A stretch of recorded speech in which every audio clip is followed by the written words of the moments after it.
Welcome to the Detective STARBORN podcast. Hello, dear listeners. We're thrilled to have you back in the world of mysterious crimes and detective stories. Before we begin, we have a small request.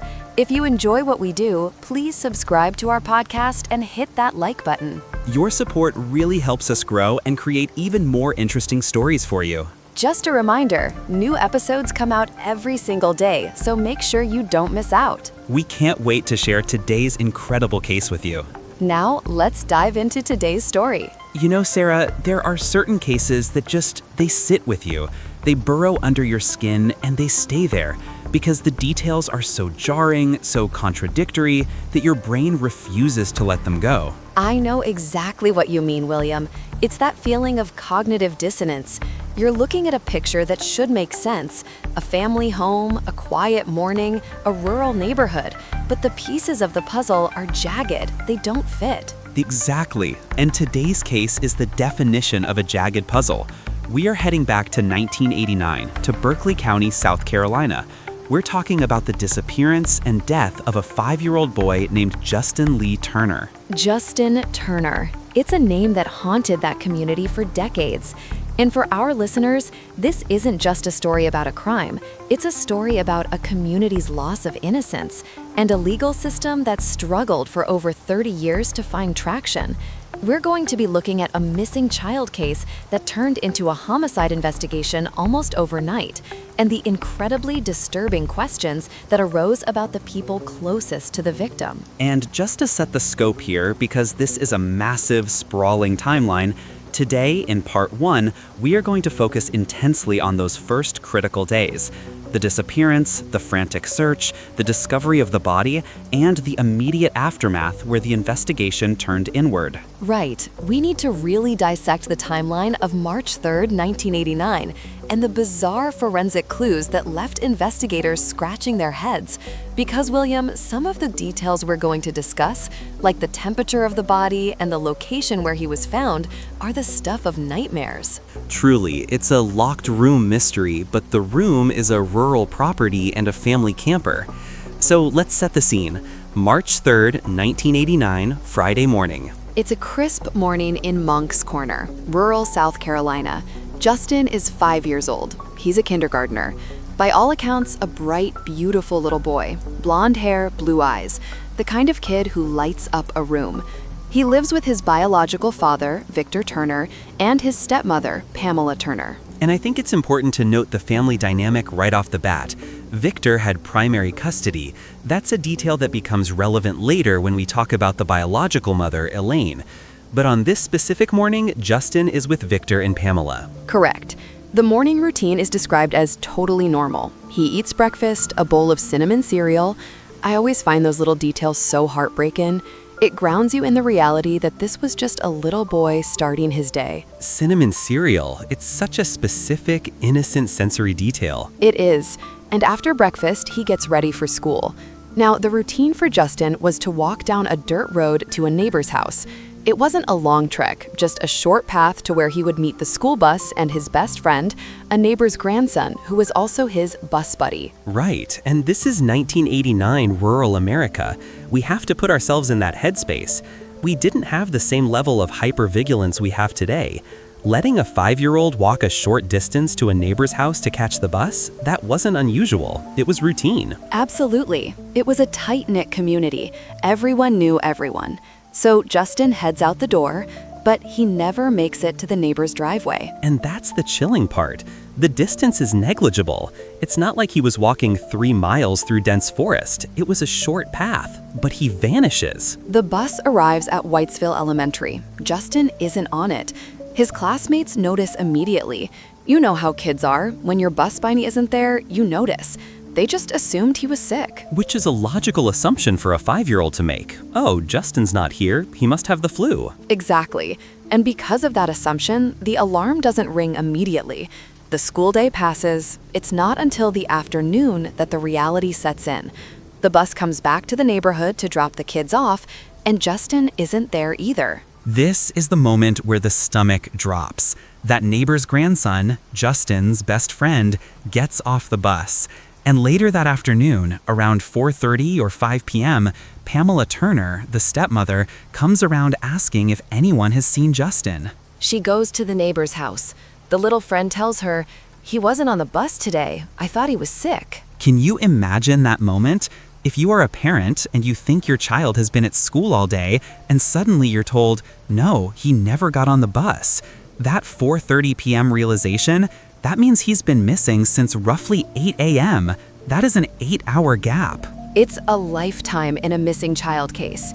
The first 3 hours are critical, and here we are, 8 hours later, just realizing he's gone. Pamela calls 911 immediately after that conversation.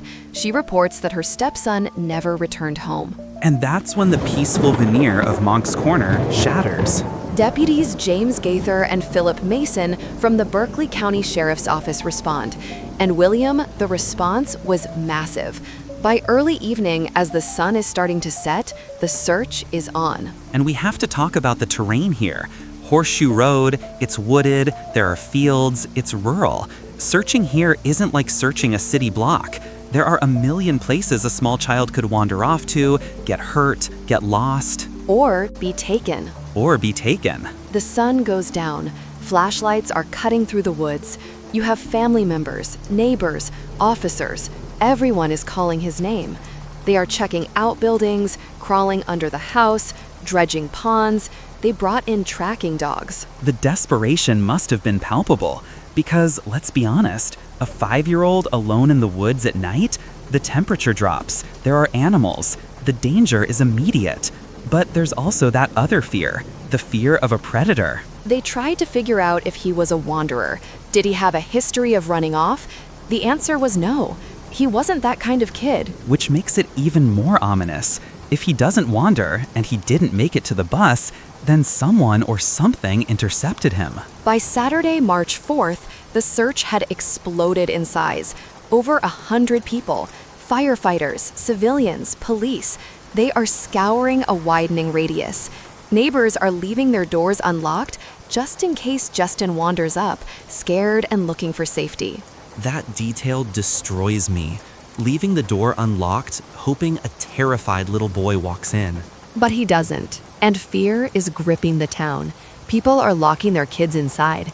There's a grandfather mentioned in the documents who wouldn't let his own grandson play in the front yard anymore, only the fenced backyard. The loss of security, the realization that it can happen here. Exactly. Rumors started flying. Was it a custody kidnapping? Remember, Victor and his ex-wife Elaine had a bitter divorce. Or was it a stranger, a predator lurking in the shadows? Now, Sarah, I want to pause on something here. The search intensity. Lieutenant Sidney Wren, one of the lead investigators, later said something very telling. He said dozens of investigators were on the property all weekend long. Right. He said if Justin was there to be found, how had everyone missed him? That is the million-dollar question. Because if you have 100 people, dogs, and trained officers gridding a property and you don't find a child, the logical conclusion is that the child isn't there. Which implies he was taken away. Precisely, taken off-site. But hold that thought because Sunday morning changes everything. Sunday, March 5th, 1989. 2 days after Justin vanished. The search is still active, but the mood is darkening. Victor Turner, Justin's father, is searching the property again alongside investigators. Note that, alongside investigators, he isn't alone. He walks up to a travel camper parked on the Turners' own land. Now, William, this camper, it hadn't been ignored. No, it had been checked multiple times by deputies, by family members. It's a camper. It's a confined space. It's one of the first places you'd look for a hiding kid. According to Lieutenant Wren, Victor walks up to this camper, pulls open a cabinet door inside, and immediately shouts, "Here he is! Here he is!" Can you imagine the sound of that voice? It's described as panicked. Other searchers rush over. One man yells, "Something's in there. Everybody stand back." And there, inside a built-in storage compartment of the camper, is Justin. He's curled up, lifeless. Oh, God. It was the nightmare scenario. Victor Turner found his own missing son, deceased, inside a camper that sat on his own property, right under the noses of the search team. Sarah, we have to stop here and really analyze this moment because this is the pivot point of the entire case. Go ahead. The camper had been searched. We have deputies like Philip Mason, who insisted they checked it. We have neighbors who looked in there. Justin's grandmother looked in there. Correct. And yet, on Sunday, Victor walks in, opens a cabinet, and finds him immediately. Lieutenant Wren noted that Victor pulled the cabinet right open as if he knew where to look. That phrase sends chills down my spine, as if he knew where to look. It raises immediate suspicion. Was he incredibly lucky? Was it divine intuition? Or did he know? And let's look at the alternative. If the camper was genuinely searched thoroughly on Friday and Saturday and the body wasn't there, and then on Sunday the body is there, what does that tell us? It tells us the body was moved. Exactly. It means someone took Justin's body from a primary hiding spot and placed him in that camper sometime between the initial searches and Sunday morning. Which implies the perpetrator was someone who had access to the scene during the search, someone who could move around without raising alarm, someone who had keys to the camper. And we know from the affidavit later that only Victor and Pamela had keys to that camper. The circle of suspicion just shrank from any stranger in South Carolina to the people inside the house. It's claustrophobic. The investigation shifts instantly from a missing child to a homicide, and the details of the scene. Sarah, tell us about the condition of the body, because this is where things get scientifically baffling. It's horrific, William. I want to warn our listeners, this is graphic.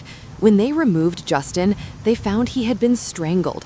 Ligature strangulation. Meaning a cord, a rope, something wrapped around the neck. Yes, and there were signs of sexual assault. He had been violated with a cylindrical object.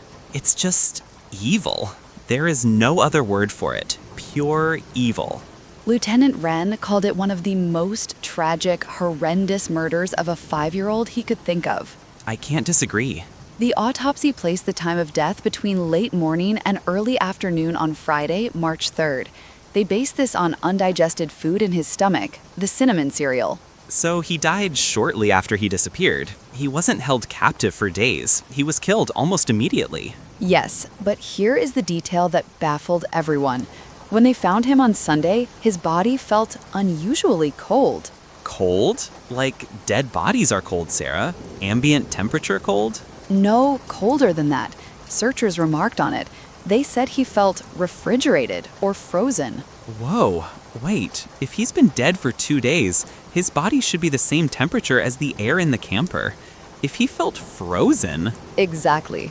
This led to a macabre theory that the killer had stored Justin's body in a freezer to hide him and to stop decomposition and odor while the search was happening outside. That is calculating. That is incredibly organized. If you kill a child in your home and suddenly 100 people are outside searching, what do? You hide the evidence where no one will smell it. Deputies actually seized a chest freezer from the Turner home to test this theory. Did they find anything? We'll get to that. But initially, no obvious blood or biological traces were seen in the freezer. But the tactile sensation of the cold body stuck with the searchers. It just didn't feel right. And there's another detail about his appearance, right? His clothes? Yes, his clothes and shoes were remarkably clean.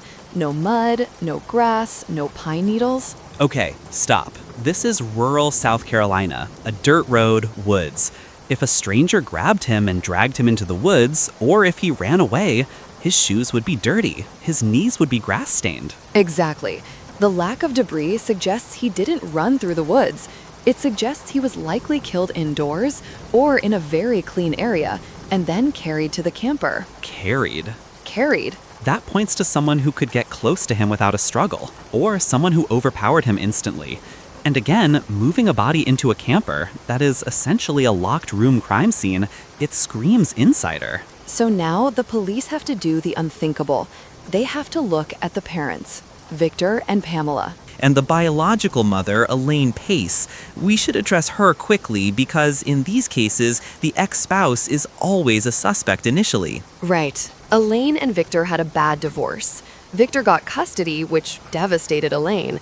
So police thought maybe this is a parental abduction gone wrong? A reasonable theory at the start. But it fell apart instantly. Elaine had a rock-solid alibi. She and her new husband were at work in a different town. When the police called her that Friday, she was hysterical. She said, "I do not have my son. Will you please find my son?" And her family rushed to join the search. There was no hiding, no evasion, just pure, unadulterated grief. So Elaine is cleared. The focus turns back to the house on Horseshoe Road. This is where it gets tense. Victor and Pamela. On the surface, they seemed like grieving parents, but red flags started popping up almost immediately. Let's talk about Pamela first. She's the last person to supposedly see him, or at least be in the house with him. Pamela's story was fluid. Fluid is a generous word, Sarah. It is. Initially, she told investigators she was in the shower and assumed Justin left for the bus on his own. Then she claimed he did get on the bus. Which was a lie, proven false by the school. Then she changed it to, "I haven't seen him since 11 a.m., which contradicts the bus timeline entirely. And then witnesses started coming forward with something even more disturbing. Neighbors reported hearing or seeing Pamela disciplining Justin earlier that morning, a heated confrontation. Under pressure, Pamela admitted it. She said they had an argument about his behavior. Okay, so now we have a motive, or a trigger. A stressful morning, a stepmother, a 5-year-old acting up, an accident, a loss of temper? That's the theory that started forming. An accidental loss of temper that went too far. And then a cover-up.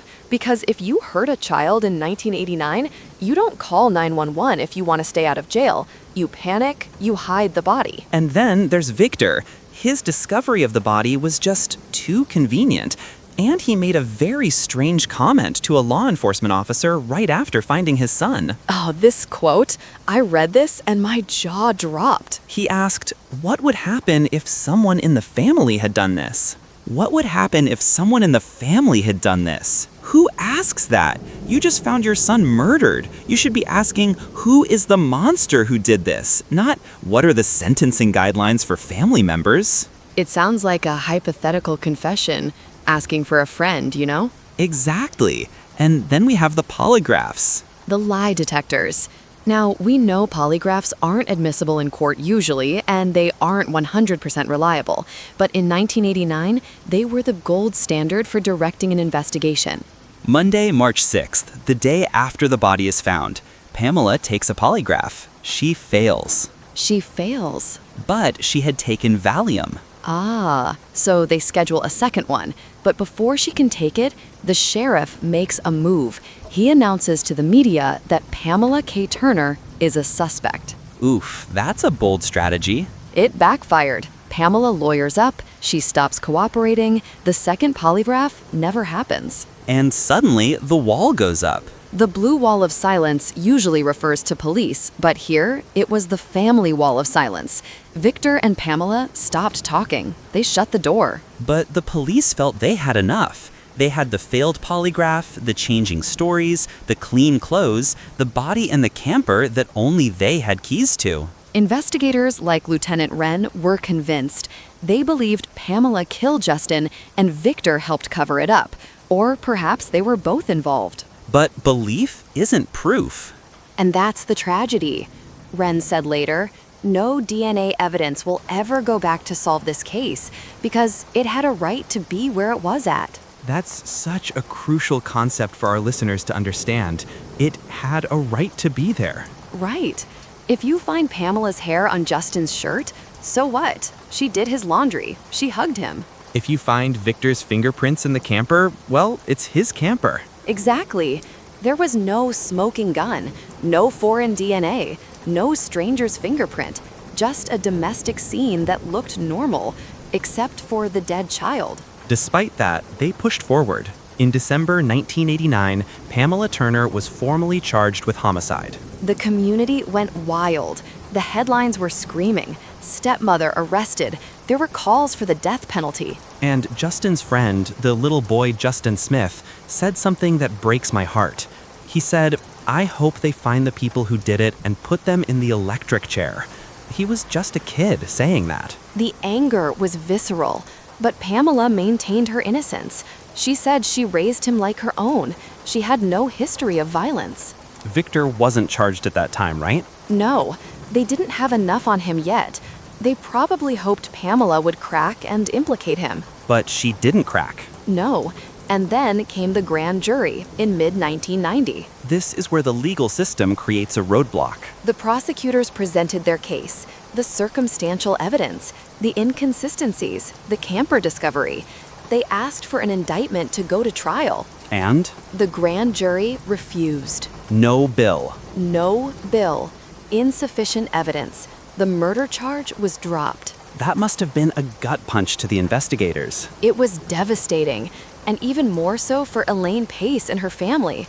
They were screaming for justice, and suddenly the prime suspect is free. And what did Victor and Pamela do? They left. They just left? They hired an attorney, stopped answering questions, and eventually moved out of Berkeley County. Pamela even changed her name to Megan to escape the stigma. Changed her name, moved away, never called the police to ask for updates on the investigation? Never. See, that's the behavior that gets me. If my child is murdered and the killer is out there, I am calling the sheriff every week. I am haunting that station until they find the person. Exactly. Justin's maternal family did that. Elaine Pace did that until the day she died. But Victor and Pamela? Silence. They just wanted to move on. And for a long time, they did. The case went cold. So we end part 1 in 1990. A little boy is dead. His body was found by his father in a suspicious manner. The stepmother failed a polygraph, but legally, they are free. The case is closed, but not solved. And the town of Moncks Corner is left with a ghost. But as we know, Sarah, cold cases have a way of heating up, especially when technology catches up to secrets. That's right. In part 2, we're going to fast forward. We're going to look at the years of silence, the death of Justin's mother, and the renewed fight for justice that began in 2016, because 35 years is a long time to keep a secret. And sometimes the smallest thread, a fiber, a microscopic inconsistency can unravel the whole thing. Stay tuned, listeners. You won't want to miss what happens next. But before we go, we want to hear from you. What do you make of the cold body theory? And what about Victor finding the body so quickly? Let us know in the comments. We'll be back with part 2 of the Justin Turner case very soon. Until then, stay safe. And keep your eyes open. Goodbye, everyone. That cold body detail, it's the kind of thing that keeps you up at night. It defies the logic of the environment. We're talking about South Carolina in early March. It's not freezing. It's cool, sure, but not refrigerator cold. Right, exactly. And that's what the searchers noted immediately. It wasn't just dead body cool, it was tactilely shocking to them. It implies an artificial environment. And Sarah, if that body was artificially cooled, that tells us something terrifying about the timeline. It tells us there was a gap between death and discovery where Justin was kept, stored. Which brings us back to that Sunday morning, March 5th, 1989, the breaking point of the initial search. The moment the camper becomes the center of the universe. We need to really visualize this scene, William, because the way this discovery happens, it is the most contentious, debated moment of the entire 35-year saga. You have a property swarming with people, deputies, volunteers, family. They have been tearing this place apart for 48 hours. And let's be clear about the camper itself. It's not a mansion, it's a travel camper. Limited space, limited hiding spots. Exactly. And we have Deputy Philip Mason, and this is crucial, who insisted on the record that he searched that camper on day 1. He went in there, he looked, he found nothing. Then you have Justin's grandmother. She looked, a neighbor looked. So we have 3 separate parties claiming the camper was empty on Friday and Saturday. Correct. Empty. Until Sunday morning. Victor Turner, Justin's father, decides to go back in. And he's not alone. There are investigators nearby.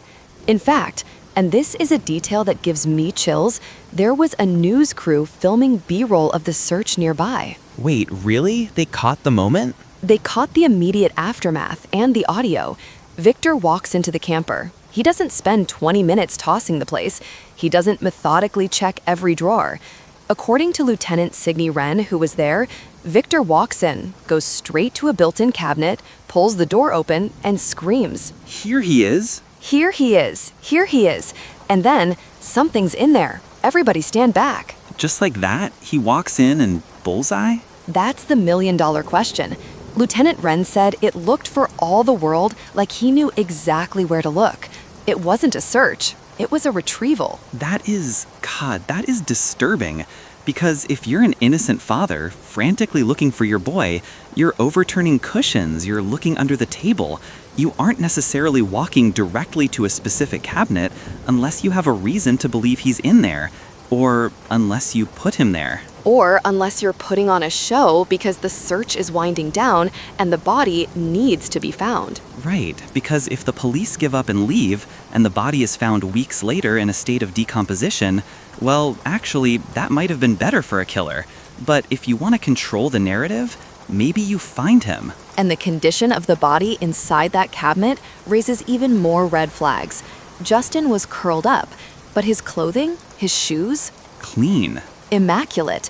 No mud, no grass stains, no pine needles. William, think about the geography. This is rural Berkeley County.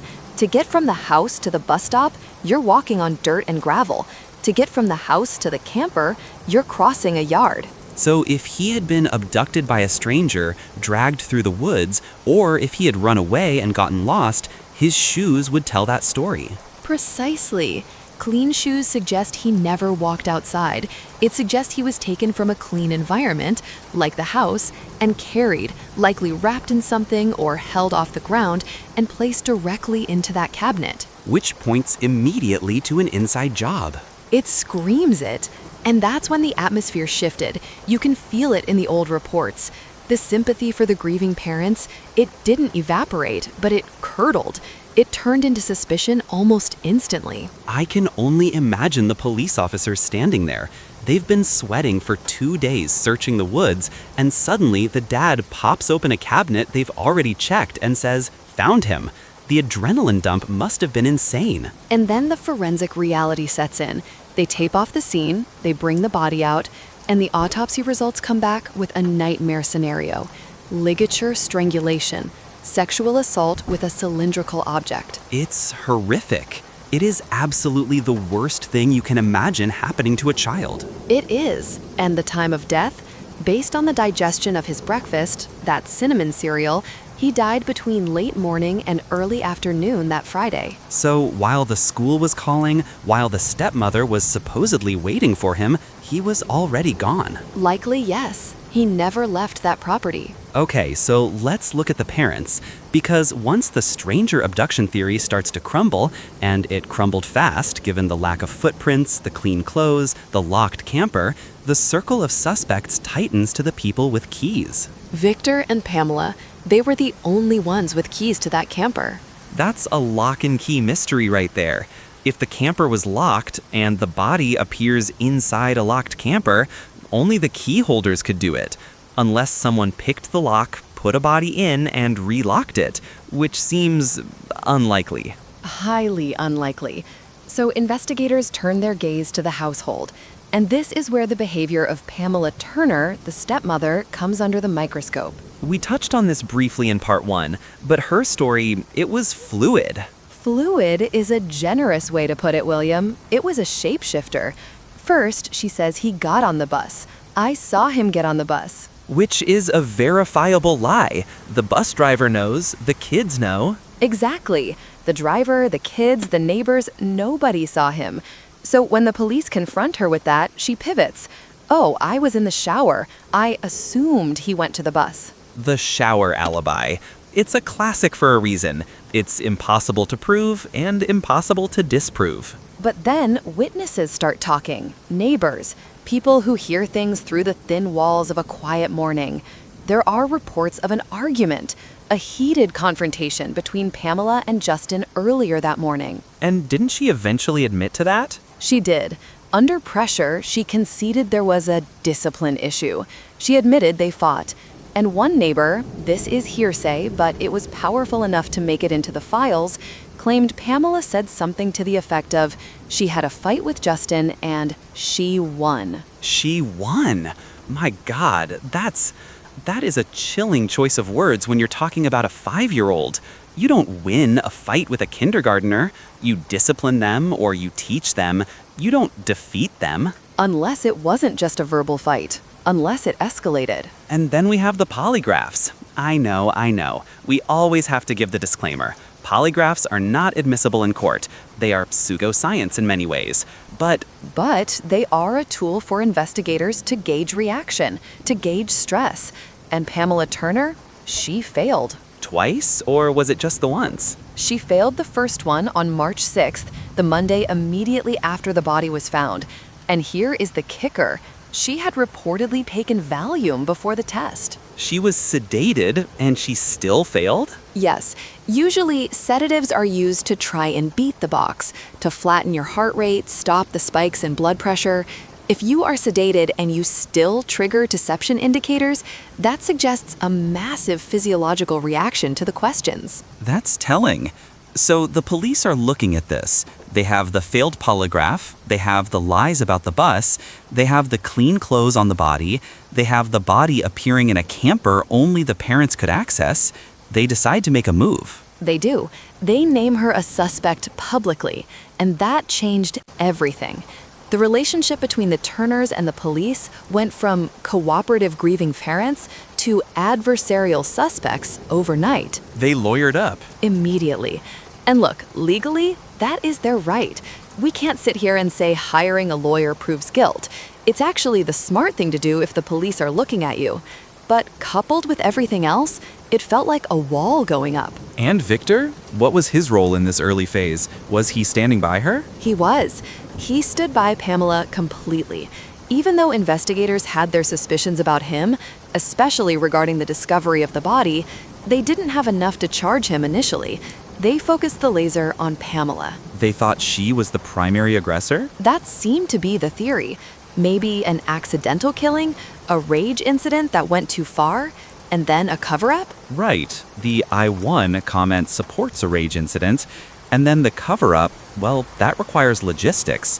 That requires moving a body, hiding it, maybe cooling it, then moving it again. That feels like a two-person job, doesn't it? It's hard to imagine one person doing all that while fielding calls from the school and neighbors without cracking. But in December 1989, they felt they had enough. They arrested Pamela Turner, charged her with murder. This must have been huge news in Monk's Corner. Massive. The stepmother, the wicked stepmother trope, come to life. The community was ready for a conviction. They wanted justice for Justin. But they didn't get it. No. And this is where the legal reality crashes into the investigative theory. They go to a grand jury in 1990. A grand jury's job is just to determine if there is enough evidence to proceed to a trial. It's a fairly low bar. As the saying goes, a grand jury will indict a ham sandwich if the prosecutor wants them to. But they didn't indict Pamela. They refused. No true bill. The charges were dropped. Why? How? You have the camper, the keys, the lies? It came down to physical evidence, or the lack of it. Lieutenant Wren said it best. No DNA evidence will ever go back to solve this case because it had a right to be there. Ah, the right to be there doctrine. Unpack that for the listeners. Sure. So if a stranger kills a child and you find the stranger's hair on the child's shirt, that's evidence. That hair has no business being there. It proves contact. But Pamela lived with Justin. She washed his clothes, she hugged him, she drove him in her car. Finding Pamela's hair on Justin proves nothing. Finding her fingerprints on the camper proves nothing. It's her camper. So the defense can just say, of course her hair is there, she's his mother figure. Exactly. Without a smoking gun, like a weapon with her prints and blood, or a witness who saw the act, it was all circumstantial. And the grand jury apparently didn't feel it was enough to risk a trial. That must have been devastating for the biological mother, Elaine. Devastating doesn't cover it. Elaine Pace was watching the people she believed killed her son walk away free. And not just free, they started to disappear. This is the part that gets me. The behavior after the charges are dropped. The Turners shut down. They stopped talking to the police. They stopped asking for updates. Think about that, William. If your child is murdered and the police charge you wrongly, and then the charges are dropped, wouldn't you be banging on the sheriff's door every day saying, "Okay, you cleared me, now find the real killer"? You would be screaming it from the rooftops. You'd be hiring private investigators. You'd be haunting the precinct. The Turners did none of that. They moved. They left Berkeley County. They went to Lawrence County, about 100 miles away. And Pamela, she didn't just move. She changed her name. She became Megan. Megan Pamela Turner. She buried Pamela. She tried to erase the identity that was connected to the case. That is, well, look, playing devil's advocate, if you are innocent and the whole town thinks you're a child killer, maybe you do want a fresh start. Maybe you do change your name to escape the harassment. That is a valid point. It's a survival mechanism. But coupled with the total lack of interest in the investigation, they never called. For decades, not once did they call to say, "Hey, did you check that lead?" or any new DNA tech. That silence is loud. It's deafening. Meanwhile, Elaine Pace is dying. Yeah. She spent 15 years fighting. She kept the pressure on, but her health was failing, and in 2004, she passed away.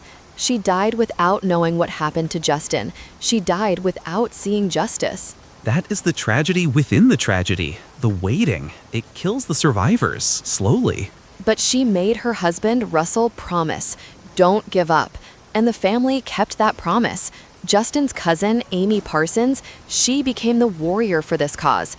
She started the Facebook pages. She kept doing interviews.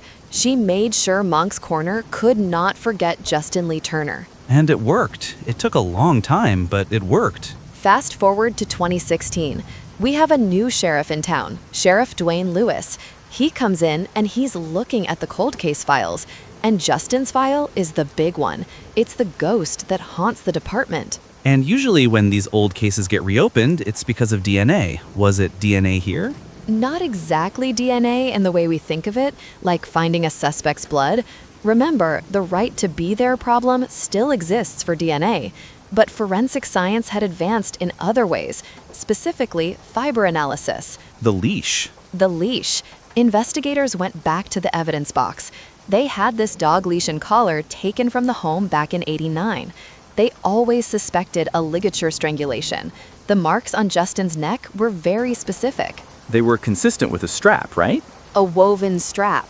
And with 2016 technology, high-powered microscopy, spectral analysis, they could look at the fibers found deep inside the ligature furrow on Justin's neck, not just on the skin, but embedded in the wound. And They matched the fibers from the leash found in the Turner home. Wow, okay. So let's play the right to be there game again. Could the defense argue, well, the dog leash was in the house, maybe fibers just got on him? They could try, but fibers inside a strangulation wound, compressing the neck, that is a much harder explain. That's not transfer from hugging a dog. That is the weapon. That's the connection. That's the physical link between an object in Victor and Pamela's possession and the murder weapon. Exactly. And Sheriff Lewis felt this was it. This, combined with the old evidence, the inconsistencies, the staged discovery, the video of Victor finding the body, it built a picture that was no longer just circumstantial. It was corroborative. But it still took time. They reopened it in 2016. We didn't see movement until 2024. That's another 8 years. These cases are delicate, William. You get one shot. Remember, they already tried to indict Pamela once and failed.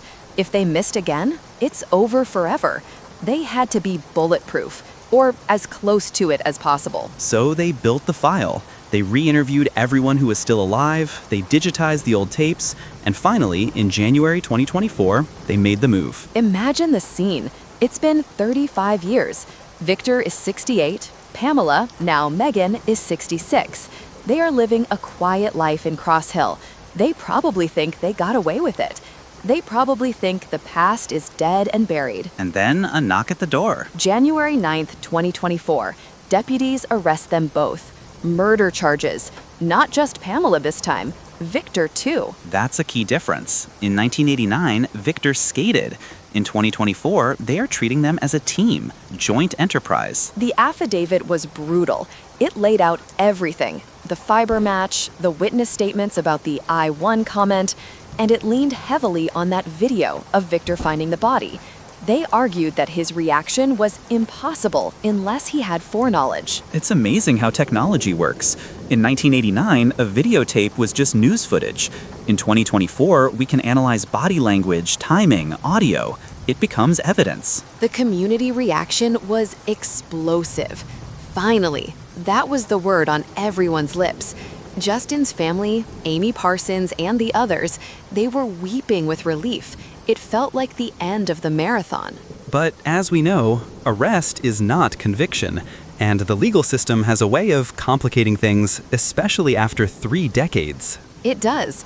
They were granted bond, which shocked some people. Murder suspects out on bond? It's not uncommon for elderly defendants with no prior criminal record and strong community ties. They aren't considered a flight risk in the traditional sense. So they go home. They surrender their passports, they are wearing ankle monitors, but they are free, awaiting trial. And the defense attorneys, they came out swinging. Sean Kent, their lawyer, he didn't just argue insufficient evidence, he threw a grenade into the courtroom. He did. He introduced an alternate suspect, and not just some random drifter, a known, convicted serial killer. Richard Mark Evanets. That name sends shivers down the spine of anyone who knows true crime history. Evanets was a monster. He operated in the 90s, mostly in Virginia, but he was in the Navy. And where was he stationed in 1989? Charleston, South Carolina. 30 miles from Monk's Corner. Okay, hold on. I have to pause here. This is a legitimate whoa moment. You have a known child killer living 30 miles away at the time of the murder? It is a whoa moment, and the defense leaned into it hard. They argued that Evanets' MO, strangulation, sexual assault of young children, matched Justin's case. Did it? Superficially, yes. Evanets was a sexual sadist. He killed 3 girls in Spotsylvania, Virginia, and he did commit suicide in 2002 when police cornered him, so he can't defend himself. And because he was cremated, there is no DNA to check against. That's convenient for the defense. The perfect boogeyman. A dead serial killer who was in the area. It is the ultimate reasonable doubt card. If you can convince just one juror that maybe this serial killer grabbed Justin, the Turners walk. But does the serial killer theory fit the facts, specifically the camper? That's the problem with it.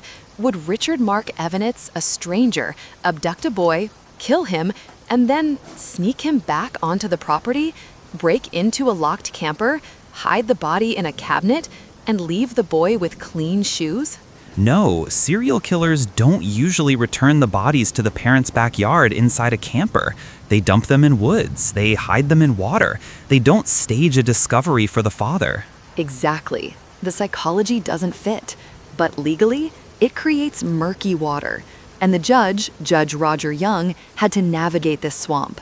The prosecution was caught off guard. They needed time to investigate this evidence lead. But time was the one thing this case didn't have. It had already been 35 years. And this brings us to the legal arguments that would ultimately decide the fate of the case. The defense wasn't just arguing about serial killers. They were arguing about due process. They were saying you waited too long. Essentially, yes.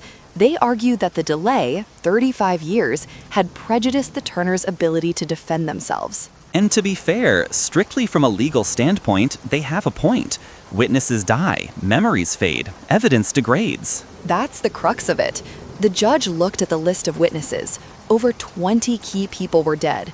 The original deputies, the medical examiner, neighbors who heard the screams or the arguments. So if the prosecution says a neighbor heard Pamela say, "I won," the defense can't cross-examine that neighbor. They can't ask, "Did you really hear that? Was it a joke? Were you drunk?" Right. The neighbor is dead. The statement is just a piece of paper now. And the judge ruled that this was fundamentally unfair. He said you cannot run a fair trial when the accusers are ghosts. And the evidence handling? It was a mess. 1989 standards were not 2024 standards. Things weren't bagged properly. The cold body notes were subjective. The dog collar, the one that might have been used with the leash, Missing? gone. They even exhumed the family dog. Did you catch that detail? No way. They dug up the dog? They dug up the Turners' dead dog to see if the collar was buried with it. It wasn't.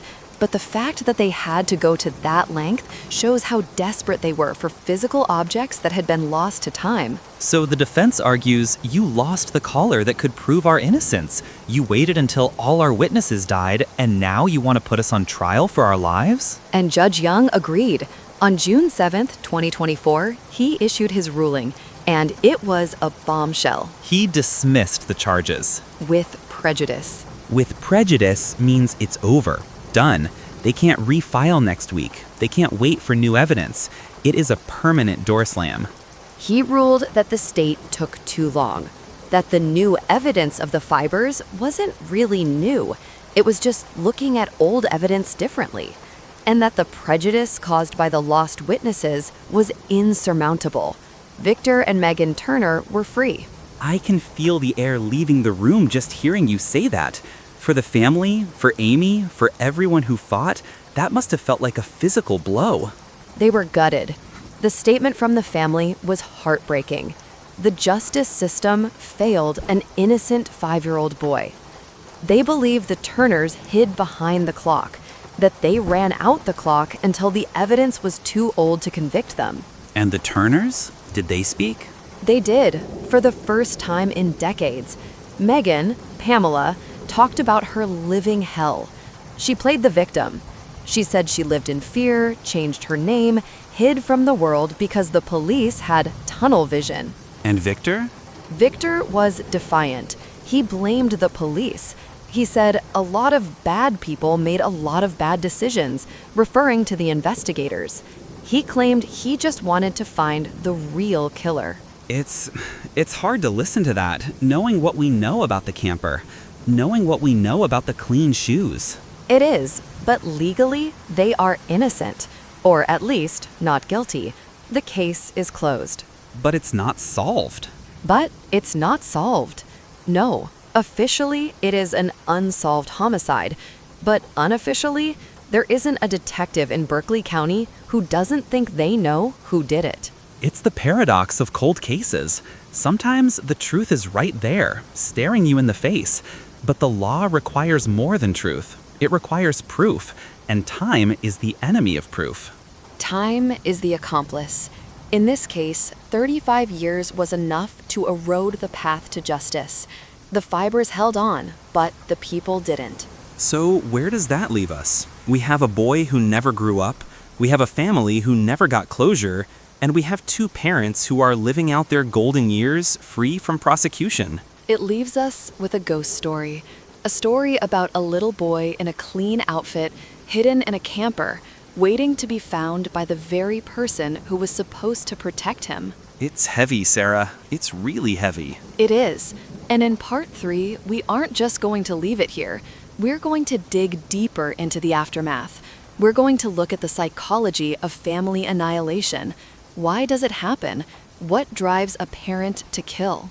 And we're going to look at the serial killer theory properly. We're going to dissect Richard Evanitz. Was it really possible, or was it just a brilliant legal smokescreen? And we'll talk about the legacy of Justin Turner, how his case changed South Carolina law, and what it means for other cold cases sitting in dusty boxes right now. Because even if the gavel has banged for the final time on the Turners, the conversation isn't over. Join us for the conclusion of this tragic saga. We'll be back soon. Until then, keep asking questions. And hold your little ones close. Goodbye. Welcome back to the Cold Case Desk. I'm Sarah. And I'm William. This is part 3 of our deep dive into the disappearance and death of Justin Lee Turner. If you're just joining us, you really need to go back and listen to parts 1 and 2. We've covered the initial disappearance, the heartbreaking discovery of Justin's body in his own family's camper, and the 30-year shadow that hung over his father, Victor, and stepmother, Pamela. Which brings us to the part of the story that usually happens in movies, not real life. The twist, or rather, the counter twist. We left off promising to talk about the defense's Hail Mary, the serial killer theory. Right, because for decades, the finger was pointed squarely inside the house. But when things finally started heating up legally in 2024, suddenly a new name enters the chat: Richard Mark Evanitz. Richard Evanitz. Now, for those who study true crime, that name is synonymous with pure evil. He was responsible for the abduction and murder of at least 3 girls in Virginia in the late 90s. He eventually killed himself in 2002 as police were closing in. But here's the connection. In 1989, when Justin was killed, Evanitz wasn't in Virginia. He was a U.S. Navy sailor stationed in Charleston, South Carolina. Which is only about 30 miles from Monk's Corner. Exactly. So fast forward to March 2024. Victor and Pamela, who goes by Megan now, are sitting in a courtroom charged with murder. Their defense attorney, Sean Kent, drops this bombshell. He says, look at Evanitz. He used the Innocence Project at the University of Virginia to gather data showing similarities between Evanitz's MO and what happened to Justin. And on the surface, Sarah, it's compelling. Evanitz kidnapped children, he strangled them, there was sexual assault involved, and geographically, he was right there. If you are a defense attorney, this is the golden ticket. It creates reasonable doubt instantly. It does, and the prosecutors were clearly caught off guard. They even admitted in court, this is pretty explosive evidence. The judge, Roger Young Sr., had to pump the brakes on the whole trial to let both sides investigate this. But, and there is a huge but here, we have to apply some logic. Go on. Okay, let's play this out. Let's say Evanitz, a predator, is driving down a rural dirt road in Berkeley County. He sees Justin. He snatches him. Horrific, but plausible. Plausible so far? But then, what does he do? He kills the boy and then sneaks him back onto the property? That's the snag. Not just onto the property, into a camper. And not just into the camper, but into a specific built-in storage cabinet inside the camper. A cabinet that looked like part of the furniture. Right. How does a stranger know that cabinet opens? How does he know the camper is unlocked? How does he carry a body past search teams, dogs, and family members and place it there without leaving a trace of mud or grass? It circles back to the psychology of the crime scene we discussed earlier, the staged scene. The location of the body screams insider. Exactly. It screams concealment, not disposal. A serial killer usually dumps a body in the woods or a river. They want distance. They don't return the victim to the parents' backyard and tuck them away in a cupboard. That is intimate. Intimate and possessive. It feels like someone trying to keep him close, or someone panicking and hiding him in the first available spot they had access to. Which brings us back to the family. Despite the Evanitz theory, the cold case team under Sheriff Dwayne Lewis believed they had their people. They had been building this case since 2016. And technology was their ace in the hole. We talked about how fiber analysis has evolved. This part is fascinating. So back in '89, they took a dog leash from the Turner home. Justin had ligature marks on his neck.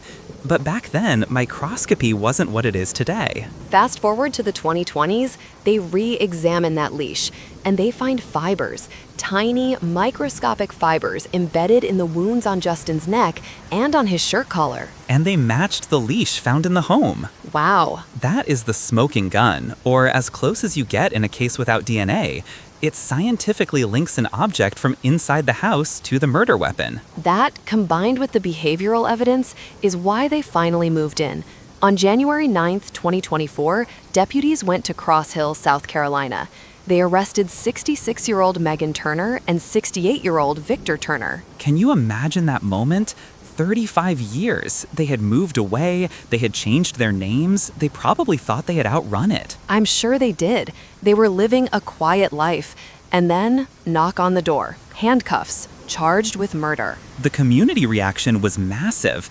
I mean, people in Monk's Corner had been whispering about this for 3 decades. Finally, the sheriff holds a press conference, puts up a picture of Justin, and says, "We got them." But, and this story is just full of buts, an arrest is not a conviction. No, and this is where the legal reality crashes headfirst into the desire for justice. We need to talk about the concept of family annihilation, or at least the psychology of parents who kill. Because that was the state's theory, right? That this wasn't a stranger. Yeah, it's the darkest topic we cover, Sarah. Why does a parent kill a child? In this case, the prosecution seemed to lean on the theory of an accidental rage killing that was covered up. We know Pamela, Megan, admitted to having a heated confrontation with Justin that morning. Right. A witness even said she claimed she won the fight, which is a chilling way to talk about disciplining a kindergartner. The theory is that she snaps. Maybe she strikes him or strangles him in a moment of fury. She realizes he's dead. Panic sets in. She calls Victor, or maybe she acts alone at first. The state believed they were both involved, at least in the cover-up. Remember Victor's question to the police? What would happen if a family member did this? It's so incriminating. It sounds like he's negotiating. It sounds like someone weighing their options. If I confess, do I get the chair, or do we stick to the lie? They chose the lie. So, 2024, they are arrested. The family, Justin's cousins, his aunts, they are ecstatic. They're wearing Justice for Justin shirts to court. They finally see the people they believe are monsters in shackles. But the defense, led by Sean Kent, wasn't just relying on the serial killer theory. They had a much stronger legal argument. One that is frustrating, but intellectually, you have to understand it. The argument of due process and the passage of time. Precisely. In June 2024, Judge Roger Young made a decision that shocked everyone. He dismissed the charges. Dismissed them completely. Not just dismiss them with prejudice. That means the state can never charge them again for this crime. It's over. I remember reading the family's reaction. It was, gutted isn't strong enough. They were destroyed. But William, break this down for us. Why? If they had the fiber match, if they had the lies, why let them go? It comes down to the definition of a fair trial. The judge ruled that because 35 years had passed, the Turners could not possibly defend themselves fairly. Because witnesses had died? Over 20 of them. Think about it. The original deputies, dead or unavailable. The medical examiner, maybe gone. Justin's mother, Elaine, dead. So the defense can't cross-examine the people who wrote the reports. Exactly. The prosecution wants to say, Officer Smith wrote in 1989 that you looked nervous, but the defense can't put Officer Smith on the stand and ask, did he really look nervous or were you biased? Because Officer Smith is deceased. So it becomes hearsay. It becomes a trial by paper, and the judge said that's unconstitutional. He also pointed out that evidence was lost. They couldn't find the dog collar. They actually dug up the family's dead dog to look for it. No way. Yes way. They exhumed the pet dog looking for the collar that might explain the ligature marks. They didn't find it. The defense argued, you lost the collar. That collar might have proven our innocence. Since you lost it, we can't get a fair trial. It's the missing evidence defense. If the state loses evidence that could exonerate me, you can't convict me. Right, and the judge agreed. He said the state sat on this case for too long. They had the fibers in 89. They had the inconsistencies in 89. Waiting 35 years to charge them while letting witnesses die and evidence rot, that is prejudicial delay. It makes sense, legally. It really does. We have a constitution for a reason. You can't just prosecute people when it's convenient if you've let the evidence degrade so much they can't fight back. But morally? Morally, it feels like a technicality let two killers walk free. That's exactly what the family said. Justin's cousin, Amy Parsons, has been a warrior for him. She said, today our justice system failed an innocent 5-year-old boy. It's heartbreaking because the judge didn't say you are innocent. He didn't say you didn't do it. He said, we can't try you fairly. There is a massive difference. And the Turners, they walked out of that courthouse, free. Free. And they spoke to the cameras. Megan, Pamela, said it's been a living hell. She talked about changing her name, hiding from the public. She pleaded the victim. The victim. She said the investigators had it in for her from day one. And Victor said something that really rubs me the wrong way. He said, I think they failed us. A lot of bad people made bad decisions. He's blaming the police for failing them? implying that by focusing on the parents, the police let the real killer, maybe Evanitz, maybe someone else, get away. It's gaslighting. That's what it feels like. It is the ultimate deflection. I'm not the monster. The system that accused me is the monster. But let's look at the other side. Justin's mom, Elaine Pace, she died in 2004. Yeah. She spent 15 years begging anyone who would listen to find her son's killer. She died without knowing. And now the rest of the family has to live with this non-resolution. It's the worst kind of limbo. Officially, on paper, the murder of Justin Lee Turner is an unsolved cold case. There is no conviction. But unofficially? Unofficially, the sheriff, the prosecutors, and the family all point to the same two people. They believe the fiber evidence was the key. They believe the behavior, Victor finding the body, the lies about the bus, tells the whole story. It's the CSI effect versus reality. We expect DNA to solve everything, but in a family homicide, DNA is useless. Of course their DNA is on him. They lived with him. Right, so you have to rely on the circumstantial stuff. And when you wait 35 years, the circumstantial stuff crumbles in court. You know, we talk a lot about closure on this show. Is there such a thing? I don't know. In this case, I don't think so. The family released a statement saying, "The truth is there, the justice is not." They believe Victor and Megan will face final justice handed out by God.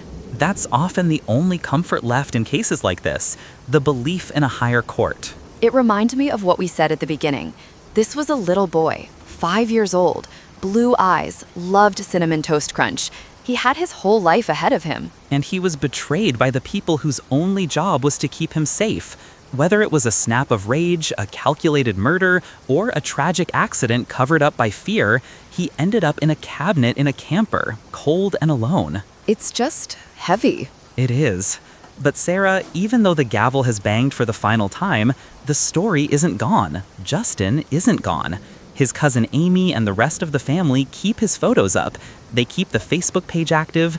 They refuse to let him be just another file in a dusty box. And that's why we tell these stories, not just for the mystery, but for the memory. To say his name, Justin Lee Turner. Justin Lee Turner.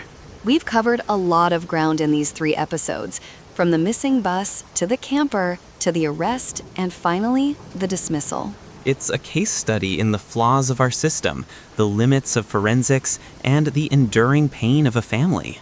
We hope we did his story justice, even if the courts couldn't. Absolutely. Well, that brings us to the end of another story from Detective STARBORN. We hope today's episode was interesting and captivating for you. Just a reminder, new podcasts come out every single day, so don't miss out. Tomorrow, a new incredible story awaits you. If you haven't subscribed to our channel yet, now's the perfect time. And don't forget to hit that like button if you enjoyed this episode. We'll be waiting for you in the next Detective STARBORN podcast. See you tomorrow. Bye-bye.